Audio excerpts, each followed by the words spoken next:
Bienvenidos al podcast El Mundo de las Deudas, enfocado en la casuística del régimen concursal ecuatoriano, donde cuestionamos que el juicio concursal,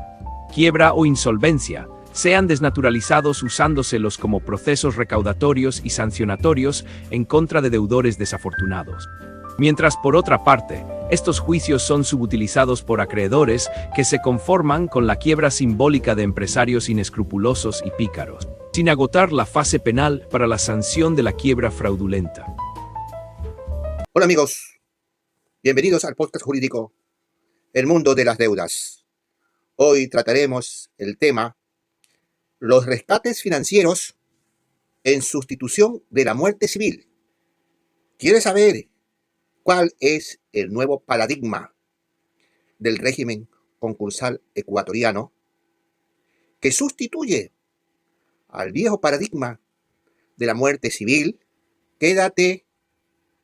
hasta el final de este video y te lo explico de manera breve y sencilla. Como hemos visto en los episodios anteriores, el régimen concursal universal vinculado a los juicios de quiebra y de insolvencia nació con un brutal e inhumano sistema sancionatorio y represivo en contra del deudor insolvente, que además de ser tratado y considerado como un vulgar delincuente, el acreedor insatisfecho podía apoderarse físicamente de él para usarlo o venderlo como esclavo, cuyo sistema con el paso de los siglos ha ido poco a poco disminuyendo su crueldad contra el deudor, mientras que hasta nuestros días se mantiene un régimen procesal moderadamente represivo, pero con una evidente forma de aplicación asimétrica en lo que corresponde al tratamiento de la muerte civil en cuanto a la persona natural y a las corporaciones mercantiles, que en cuanto corresponde a las personas naturales, consumidores de crédito o microemprendedores, esta muerte civil se la aplica de manera exacta, mientras que cuando se trata de insolvencia o quiebra de corporaciones mercantiles que funcionan en sus distintas modalidades del régimen societario, sea como sociedad anónima, de responsabilidad limitada o ilimitada, que operan bajo el manto del sigilo societario, estas quedan totalmente ilesas de los efectos degradantes de la llamada muerte civil, cuando se supone debería ser todo lo contrario. Esto es, que deberían ser muchos más rigurosos con sus administradores y pseudos empresarios que se ocultan deliberadamente bajo membretes de empresas muchas veces consideradas fantasmas, que al quebrar simple y llanamente desaparecen, resultando lo que nosotros llamamos la quiebra simbólica, que constituye un verdadero desprestigio para el régimen concursal ecuatoriano, que nosotros criticamos y profundizaremos en los próximos episodios. En la dinámica vertiginosa que ha tenido el régimen concursal universal, aquel viejo paradigma del cual hemos hablado, que denominamos muerte civil, a cual hemos referido en los últimos episodios de este podcast, debido a que en la práctica la muerte civil poco o nada han ayudado a superar los efectos devastadores de las crisis económicas sistemáticas que se han producido en el mundo entero. El régimen concursal ha ido haciendo desaparecer a esta muerte civil, puesto que el enfoque desde el punto de vista de los gobiernos ha ido modificándose, hasta llegar a reconocer que el problema del sobreendeudamiento, el problema de la cesación de pagos, el problema de la bancarrota, de las quiebras e insolvencias, no es un conflicto individual, un conflicto privado entre el deudor con sus acreedores, sino que dichos conflictos trascienden a nivel inimaginables, por lo que para evitar que colapsen las economías nacionales y mundiales por el efecto dominó que generalmente tienen las quiebras, se ha tenido que implementar políticas intervencionistas por parte del Estado para evitar o minimizar los efectos catastróficos naturales que tienen las quiebras e insolvencias, con algunos mecanismos legales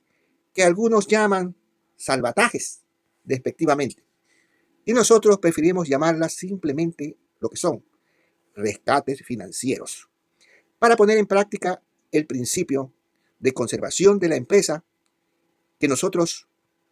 explicamos con bastante profundidad en nuestro último libro que está a disposición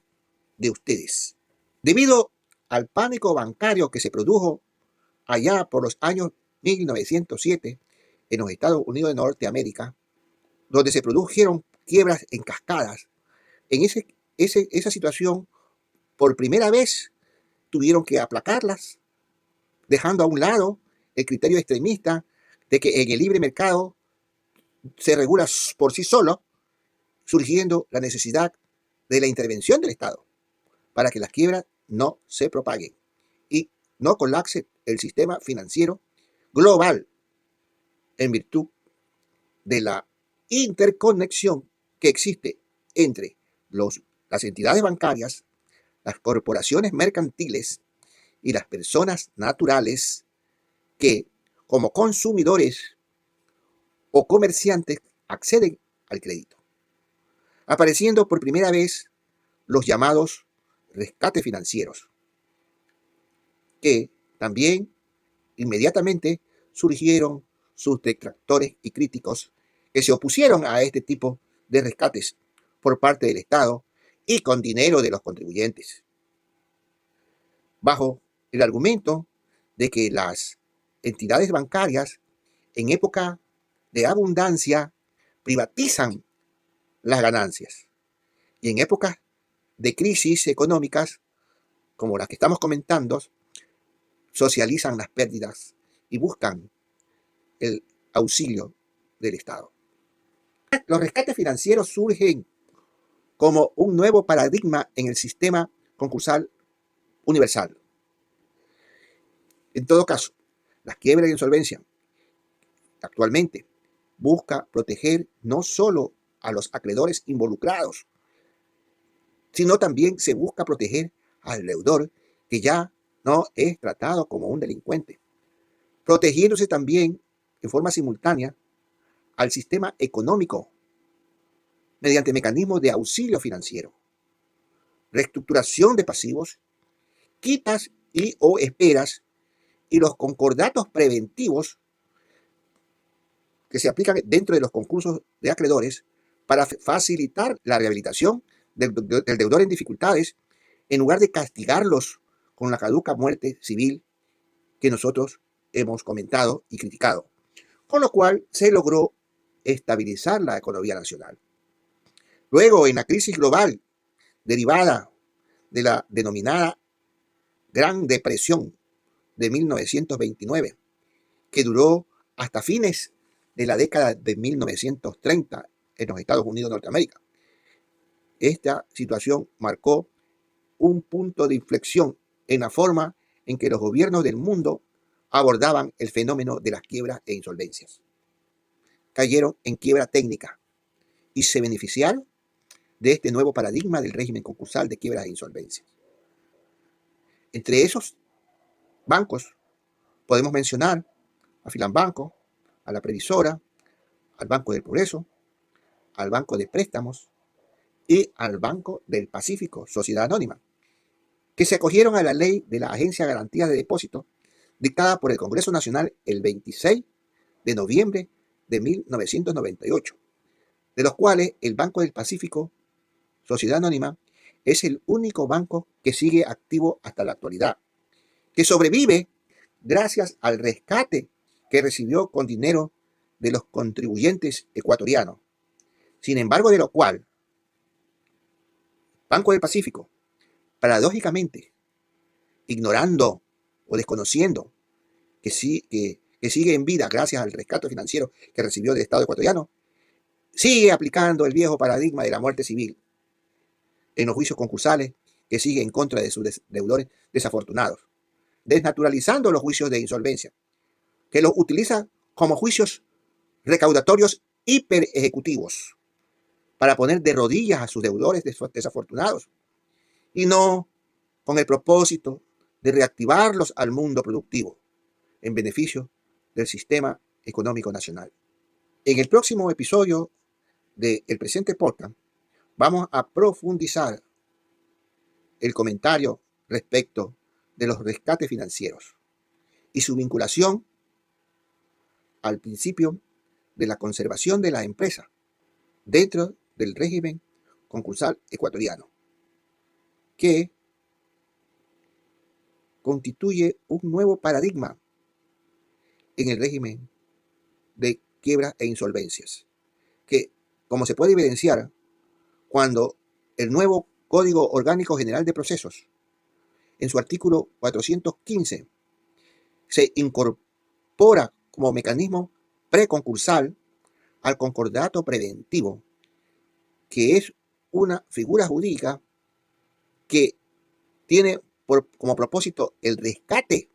y la rehabilitación al deudor caído en dificultades de solvencia, mediante concesiones que no tiene que hacer el Estado ecuatoriano, sino los acreedores involucrados. De tal manera que en este caso no existe rescate financiero por parte del Estado ecuatoriano. Yo soy el doctor Víctor Hugo Castillo Villalón, abogado litigante ecuatoriano con más de 40 años de experticias en procesos concursales, insolvencia y quiebras. Unas veces defendiendo a deudores desafortunados que por causas ajenas a su voluntad no han podido pagar sus deudas en su respectivo vencimiento. Y otras veces defendiendo a acreedores, víctimas de deudores inescrupulosos y pícaros que deliberadamente se han insolventado de manera fraudulenta para no pagar sus deudas. Si estás de acuerdo con este comentario, compártelo.